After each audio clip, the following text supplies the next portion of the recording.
Fala galera, tudo bem? Como é que vocês estão aí no ano? A gente vai, na aula de hoje, falar um pouquinho sobre o Oriente Médio, tá?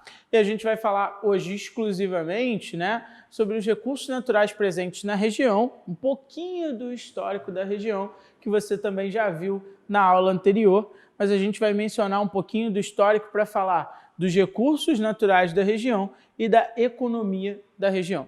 Beleza? A gente vai só te posicionar, nada muito extraordinário, você já viu um pouquinho, na verdade já viu a parte quase que toda do histórico da região do Oriente Médio e por que ela assumiu uma importância, um protagonismo ao longo da história muito grande.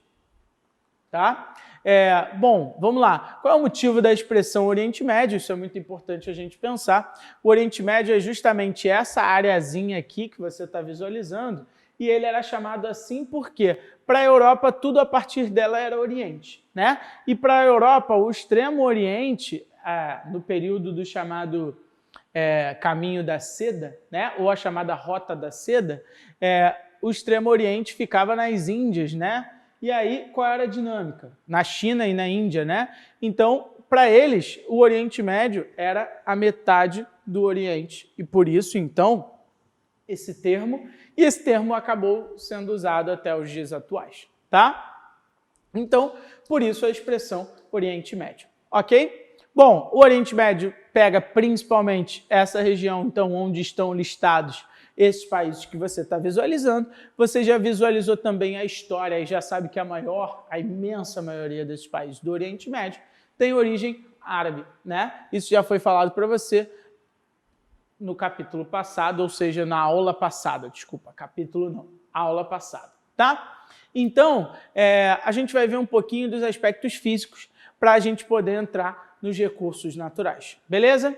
Bom, o Oriente Médio é uma área, como a gente viu ali, que possui um clima extremamente inóspito. Quando a gente usa inóspito, a gente quer dizer que é um clima que não é muito favorável, é um clima que não é muito bom.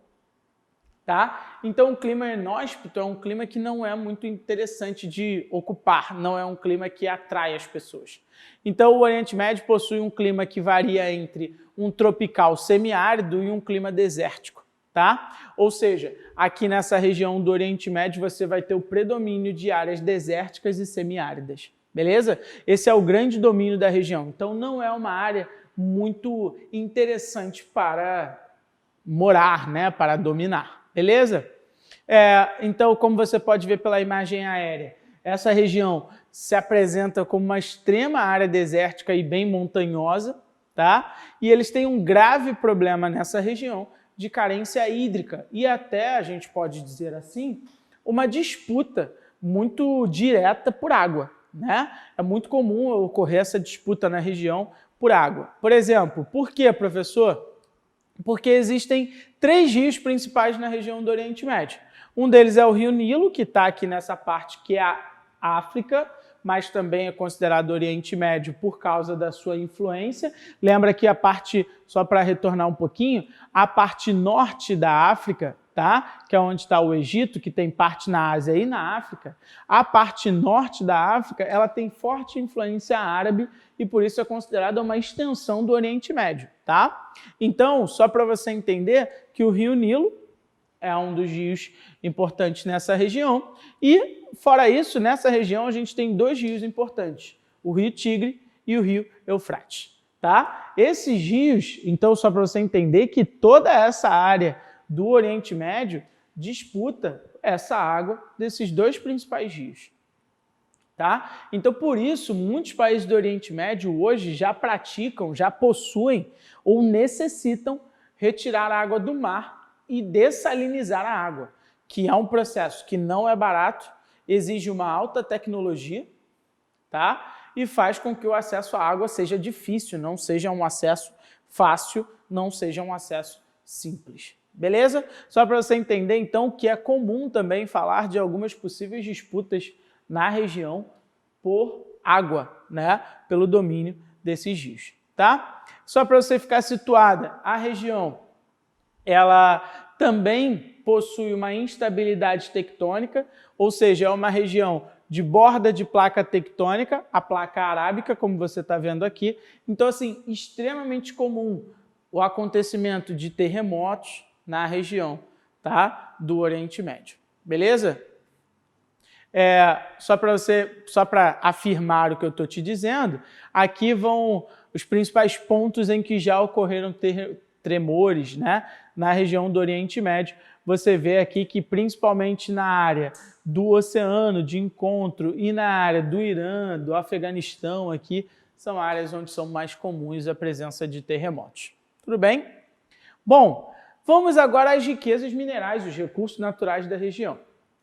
O Oriente Médio ganha destaque, eu acredito que você já ouviu falar em algum momento da sua vida, que o Oriente Médio é muito cobiçado ou visado em função de ser uma área de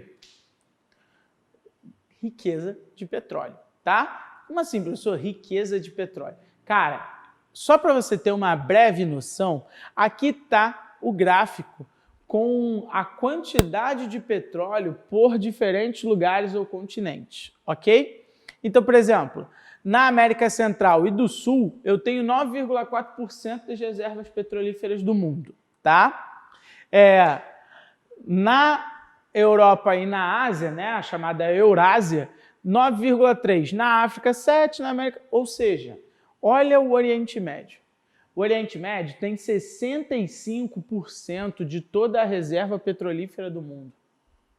Ou seja, é basicamente te dizer o seguinte, 65% de todo o petróleo do mundo está no Oriente Médio. Galera, isso é um número extremamente representativo, beleza? Ou seja, por isso a região ganha muito destaque. Só para você ter uma noção, apenas a Arábia Saudita tem 25% de todos esses 65%. Tá? Para você visualizar o nível de importância desse processo. Tá? Aí você vai falar, professor, mas eles, né, esse petróleo, como é que é? O petróleo é um recurso natural que você lembra que ele só se forma petróleo onde é mar ou onde já foi mar. Então o petróleo é formado a partir de restos orgânicos marinhos. Então, por exemplo, só formamos petróleo onde já foi mar. Então, isso é uma condição. No Oriente Médio, você acha petróleo no continente, porque em algum momento, a Península Arábica, que é onde fica a maior parte do Oriente Médio, foi banhada pelo oceano, em algum momento da história do planeta. E por isso, hoje, se tem um petróleo no continente, ou seja, eles conseguem extrair no continente com facilidade, e um petróleo de muito boa qualidade. Isso tudo faz com que a região do Oriente Médio seja extremamente valorizado no contexto mundial. Tá? Só para você ter uma breve ideia aqui, o país que declara a maior reserva de petróleo mundial é a Venezuela. Tá? Porém, o que estipula-se é que a Arábia Saudita ela continua sendo a maior produtora, que apesar da Venezuela, aqui ó, a OPEP, que é a Organização dos Países Exportadores de Petróleo, tá? Ela é como se fosse uma associação de todos os grandes produtores de petróleo do mundo. Então, todos os grandes produtores de petróleo do mundo se reúnem através dessa organização para quê? Para decidir preço, para decidir o volume de produção, para decidir todas essas coisas juntos. Beleza? E aí a OPEP reconhece a Venezuela como a maior reserva de petróleo do mundo, ou seja, que tem maior em quantidade. Tá? Porém, a Arábia Saudita continua sendo a maior produtora. Tá? Então, em reserva, a Venezuela tem mais, mas em produção, a Arábia Saudita supera a Venezuela. Tá? Muitos alegam que a Arábia Saudita não declara todas as suas reservas de petróleo, ou seja, não declara tudo que possui de reservas de petróleo. Tudo bem? Bom, só para você entender então, a OPEP, o que é a OPEP, né? Ela foi criada em 1960 e ela é essa organização que unifica todos os grandes exportadores de petróleo do mundo. Então estão na OPEP todos esses países e você percebe que a maior parte deles está no Oriente Médio. Tá? Só para você ter uma noção, o Brasil não entra na OPEP, ele não faz parte da OPEP, tá? Ele não está introduzido nesse contexto. Ok? Não tem nem perto das 10 maiores reservas de petróleo do mundo. Tudo bem? Bom, outra coisa que você já percebeu aí que estava no contexto histórico é que essa região é de uma grande riqueza cultural. Por quê? Como era uma área de passagem por causa do caminho da seda, lembra que eu te falei da rota da seda entre a Europa e a Ásia? Era uma região que recebeu povos de diferentes lugares do mundo. Então, assim, você tem a confluência, ou seja, o encontro de diferentes etnias nessa região. Como, por exemplo, os antigos hebreus, que hoje são judeus, né? Os árabes, ok? E os cristãos, né? Ou seja, até de diferentes etnias, de diferentes religiões. Só para você entender esse processo totalmente diferente, ok?